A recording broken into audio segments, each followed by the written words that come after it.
De entre todas las historias extrañas que circulan en el Reino Unido, algunas de las más llamativas hacen referencia a supuestos cráneos malditos que, entre otras cosas, atraen la mala suerte a sus propietarios.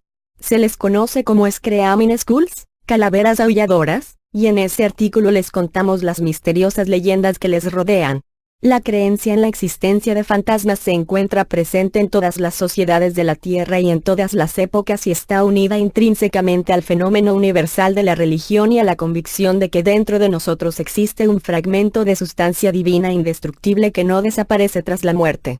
Las leyendas, los cuentos, los rumores y el folclore dan testimonio de ello desde los primeros escritos sumerios y egipcios y reflejan el interés que los seres humanos han tenido siempre por lo que sucede más allá de la tumba, por esos millones de espíritus que no han sido aniquilados aunque se hayan hecho invisibles para los mortales, que todavía ven, oyen y perciben solo por medio de sus imperfectos órganos de los sentidos. Naturalmente, los detalles varían dependiendo del tiempo y de la sociedad, pero, en general, estas tradicionales historias sobrenaturales suelen regirse por estrictas convenciones narrativas. Es inquietante y sorprendente la similitud existente entre las historias chinas de fantasmas y las occidentales, o entre los fantasmas de la Grecia antigua y los de la novela gótica del siglo XIX, por ejemplo. El fantasma advierte sobre peligros inminentes que acechan a sus seres queridos, demanda de ellos plegarias o un recuerdo más vívido, exige venganza o simplemente vaga por el universo material de sus antiguas posesiones vistiendo sus indumentarias de costumbre y llenando de temor el corazón de quienes se cruzan en su camino. Sin embargo, existen unas curiosas historias de fantasmas que parecen ser casi exclusivas de Gran Bretaña. Extraña mariposa en El retorno de los brujos, 1960, Louis Pauwels y Jacques Bergier se hacían eco de una pregunta planteada por Charles Fort, el coleccionista de hechos curiosos. En este momento tengo un ejemplar de mariposa particularmente ruidosa, una esfinge de calavera. Chilla como un ratón y el sonido me parece vocal. Se dice que la mariposa calima, semejante a una hoja muerta, imita las hojas muertas. Pero, ¿la esfinge de calavera imita acaso a las osamentas? Ford se refería a la Cherontiatropos, una especie de mariposa nocturna que presenta en el dorso del tórax un dibujo que se asemeja a una calavera humana y que saltó a la fama gracias a El silencio de los corderos, Jonathan Demme, 1981. Con un tamaño considerable, de 9 a 12 centímetros en el caso de las hembras, emite un zumbido agudo al ser molestada, un ejemplar de Cherontiatropos, también llamada esfinge de la calavera, o polilla de la muerte, debido al dibujo que presenta en su tórax. Un sonido tan fuerte y tan expresivo de dolor que sobrecogió mis nervios como un toque de difuntos, decía Poe en La esfinge, 1846. Algunas orugas de esfinges tropicales, como la Hemeroplan striptolemus, imitan a las serpientes cuando se sienten amenazadas. Expanden el tórax, con lo que exponen dos manchas que parecen ojos, y se colocan con el vientre hacia arriba, simulando al reptil en actitud amenazante. En ocasiones llegan incluso a vomitar sustancias pegajosas y aún tóxicas. Ford se preguntaba si la esfinge de calavera habría llegado a desarrollar un camuflaje tan perfecto, si realmente imitaba algo capaz de aterrorizar al más implacable de sus depredadores. Sin duda, Ford pensaba en este elemento fantasmagórico y confinado a las brumas británicas del que estamos hablando, las Screaming Skulls o calaveras aulladoras. Quejidos de ultratumba. Una calavera aulladora es un cráneo humano de origen incierto que supuestamente provoca desgracias, fenómenos tipo poltergeist y que, sobre todo, y a ello debe su nombre, grita cuando es desplazado del lugar que ocupa en una mansión.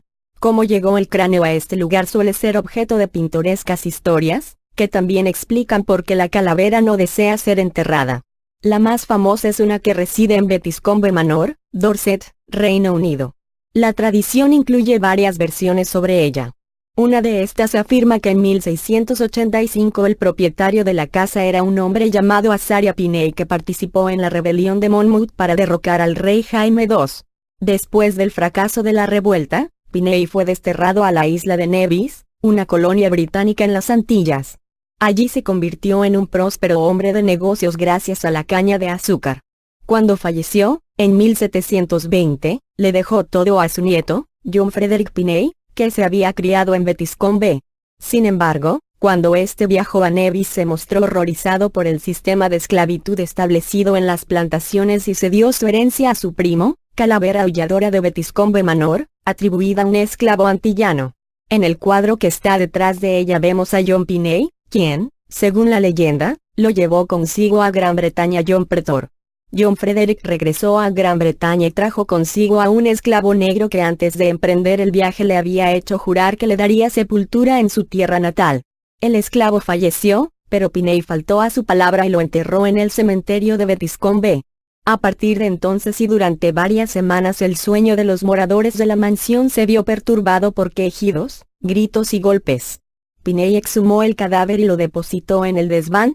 A partir de entonces cesó toda actividad paranormal. No se sabe por qué, pero tras varios años de los restos del esclavo solo se conservaba su calavera, desprovista de la mandíbula. En The Realm of Ghosts, 1964, Eric Maple registró diferentes historias acerca de esta calavera.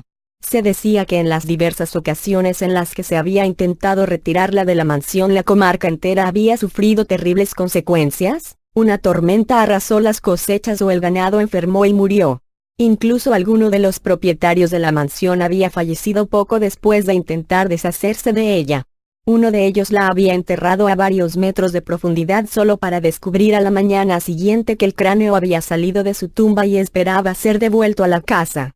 Por otra parte, una ama de llaves comentó a un visitante en 1847 que la calavera protegía la casa de los malos espíritus. Maple entrevistó a un individuo que recordaba que siendo niño había oído los gritos de la calavera que guardaban en la guardilla, que eran más bien chillidos, como los de un ratón atrapado. Este testimonio era un poco desconcertante, pues hasta ese momento la creencia general era que la calavera solo chillaba cuando la sacaban de la casa. Otros habitantes del lugar mencionaban una especie de tableteo, procedente del desván donde ellos, cuya identidad se dejaba a la imaginación del oyente, parecían estar jugando a los bolos con la calavera. En el fondo del foso en la casa solariega de Wardley Hall, en el condado de Leicester, se conserva la calavera del padre Ambrose Barlow, sacerdote católico ejecutado en 1641 por traición a la corona. Fue decapitado y su cabeza permaneció expuesta en una pica en la iglesia de Manchester. Francis Downes, un devoto católico, la compró y la mantuvo oculta en la casa por temor a que se descubrieran sus creencias. La escondió tan bien que no fue encontrada hasta mediados del siglo XVIII por Matthew Moreton, entonces propietario de la mansión. Uno de sus criados, creyendo que pertenecía a un animal, la arrojó a un foso lleno de agua. Entonces se desató una terrible tormenta y cuando el propietario de la casa fue informado por el criado de lo que había hecho, atribuyó la tempestad a la cólera de la calavera, por lo que drenó el foso y volvió a llevarla a la casa. La tradición cuenta que siempre que se ha intentado darle sepultura, las tierras y las propiedades de la mansión han sufrido daños. Además, parece ser indestructible, pues a pesar de haber sido quemada incluso rota en 1000 pedazos, siempre es encontrada al día siguiente en el vestíbulo, intacta y mostrando su eterna sonrisa burlona. Calavera de Ambrose Barlow Burton Agnesal, y la calavera de Anne Griffith Burton Agnesal, en el condado de York, alberga la calavera de Anne Griffith. La tradición dice que Anne y sus dos hermanas encargaron la construcción de la casa en el siglo XVI. Antes de que fuera acabada, Anne fue atacada por un grupo de salteadores mientras paseaba por las inmediaciones del lugar. A consecuencia de las heridas recibidas, falleció 5 días más tarde, no sin antes expresar su deseo de que su calavera se conservara entre los muros de la mansión para poderla ver concluida. Pero sus hermanas dieron sepultura al cadáver. Entonces comenzaron a producirse misteriosos ruidos. Sus hermanas exhumaron el cuerpo y se sorprendieron mucho al ver que el cráneo estaba completamente descarnado y separado del cuerpo, a pesar del poco tiempo transcurrido desde el entierro. Y parecía sonreír. La calavera fue depositada en la casa, pero años después, cuando fue heredada por la familia Bonington, esta decidió deshacerse de ella y la enterraron. Pronto los terroríficos gemidos les hicieron desistir de su idea. Un propietario posterior decidió emparedarla, por lo que se desconoce su localización actual. También se dice que el fantasma de Anne se aparece cada aniversario de su muerte. La curiosidad de una calavera reacia a ser enterrada se conserva en Eager Farm, en Chilton Cantello, condado de Somerset. Se le atribuye a un tal Theophilus Brome, fallecido en 1670, después de expresar su deseo de que su cráneo se conservara en la granja. Todos los intentos de sepultarla dieron lugar a terribles sonidos, indicativos de profundo disgusto, según reza en una inscripción de la lápida mortuoria. Dickie, la mascota, llorona Tunstead Farm, cerca de Chapel-en-le-Frit, en el condado de Derbyshire, guarda entre sus muros una calavera llamada Dickie. Un nombre extraño, pues la tradición afirma que perteneció a una mujer que fue asesinada dentro de la casa. Antes de morir dejó dicho que quería que sus restos mortales reposaran para siempre en su interior.